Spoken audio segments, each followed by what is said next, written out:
matkemängust mulje jäi mulle selline, et see oli väga äge. Mulle meeldis, et seal oli hästi palju ringi liikumist, hästi palju tehnikat, kõik, mida koolis ei ole, mida koolides või niimoodi ei saa teha, mida ei saa sellist keskkonda nagu siin ei saa luua mujal väga. See on niisugune väga eriline koht.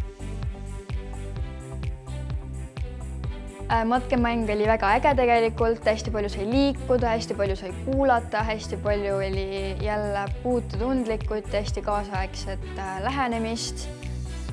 Ma ei tea Eestis niisuguseid kohti, sa saadki minna ja katsetada ise ja sa saad päriselt proovida nagu ametit. Kui ma homme tööle lähen, ütlen ma kindlasti kolleegidele, et teate, ma käisin eile Tallinnas Euroopa elamuskeskuses. Me mängisime õpilastega Euroopa Parlamendi mängu. See on tõeliselt huvitav. See keskus sobib suurepäraselt täiskasvanud inimestele. Lähme sinna.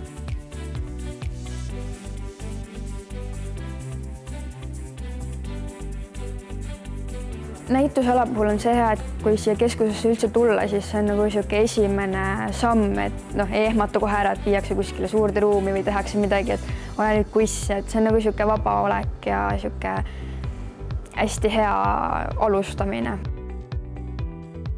Kõik siin alal oli väga huvitav. Eriti huvitav on just see, et need on interaktiivsed mängud ja tegevused. Kuna tänapäeva õpilased on harjunud nii nutitelefonidega kui ka arvutitega. See film, mida meile siin näidati, tundus väga ülevaatlik, sest ta näitas nagu, kuidas see parlament ja need komisjon, kuidas see kõik töötab. Et see annab hea võib-olla nagu lühikokkuvõte, mis nagu toimub parlamendis ja Euroopa Liidus.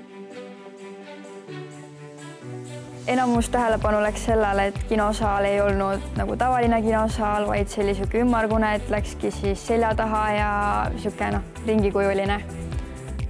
Filmi lummuses olen ma siiamaani. Ma tahtsin filmi lõppedes plaksutada, sest see film oli väga hästi tehtud, ülevaatlik, tutvustav, värviline ja keskendus Euroopa probleemidele, rõõmudele ja muredele.